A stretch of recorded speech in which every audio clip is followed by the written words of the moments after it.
जीवन में 4 भक्ति होनी चाहिए। सबसे पहले प्रभु भक्ति हमारे जीवन में होनी चाहिए, ईश्वर की भक्ति, क्योंकि मोक्ष के लिए ईश्वर की भक्ति जरूरी है। दूसरी गुरु भक्ति होनी चाहिए, हमारे पर कोई गुरु होने चाहिए, गुरु के आदेश के अनुसार जीवन जीना चाहिए, गुरु भक्ति। तीसरी मातृ पितृ भक्ति होनी चाहिए, माता पिता के प्रति आदर होना चाहिए। और चौथी देश भक्ति हम में होनी चाहिए। ये 4 भक्ति होनी चाहिए। और ये 4 भक्ति का पोषण करने के लिए मैं एक कथा करता हूँ कि हम में प्रभु भक्ति, गुरु भक्ति, मातृ पितृ भक्ति और देश भक्ति दृढ़ हो।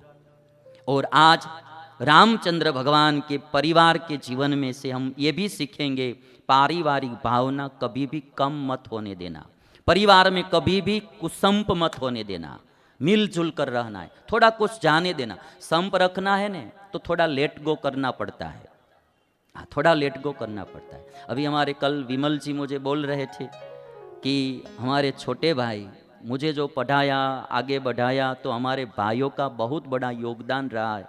तो अपने भाइयों को याद कर रहे थे कि हमारे भाइयों की वजह से मैं आगे जा सका हूँ। तो ऐसा भाई भाई में जब प्यार रहेगा तो बहुत आनंद जीवन में आएगा। पति पत्नी में प्यार रहेगा, सास बहू में प्यार रहेगा। आजकल क्या होता है कि कभी कभी सास बहू में इतना झगड़ा होता रहता है तो बीच में पति ऊब जाता है, परेशानी पति को होती है।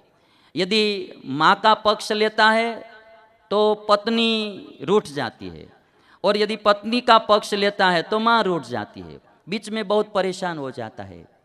तो मिलजुल कर रहेंगे तो सब सुख से और शांति से रहेंगे।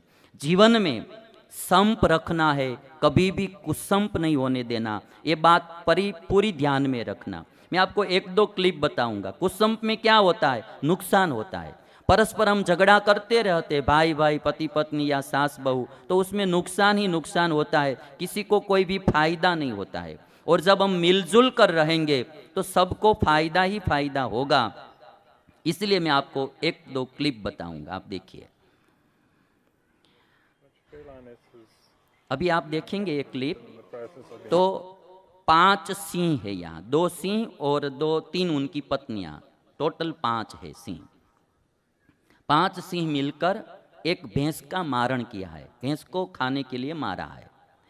अभी 5 को पूरा भोजन मिल जाए ऐसी भैंस मिल गई है खाने के लिए। जब अब माने शिकार तो हो गया, भोजन हाथ में भी आ गया, तब जो पत्नियां है उसमें कुसंप हो गया, झगड़ा हो गया पत्नियों में। और झगड़ा की शुरुआत पत्नियों में होती है, फिर भाइयों में आती है। शुरुआत वहां से होती है, पहले पत्नियों में होती है, बाद में पतियों में आ जाती है। तो अभी आप क्लिप देखेंगे तो पता चलेगा। वही बात हमारे परिवार में होती है, हम झगड़ते रहते हैं और सुख शांति रूपी भैंस चली जाती है। हम आपस में झगड़ते रहते हैं और सुख शांति चली जाती है। तो एक बात पक्की रखनी है, जैसे राम और सीता मिलजुल कर रहते थे, वैसे हम भी सब मिलजुल कर रहेंगे।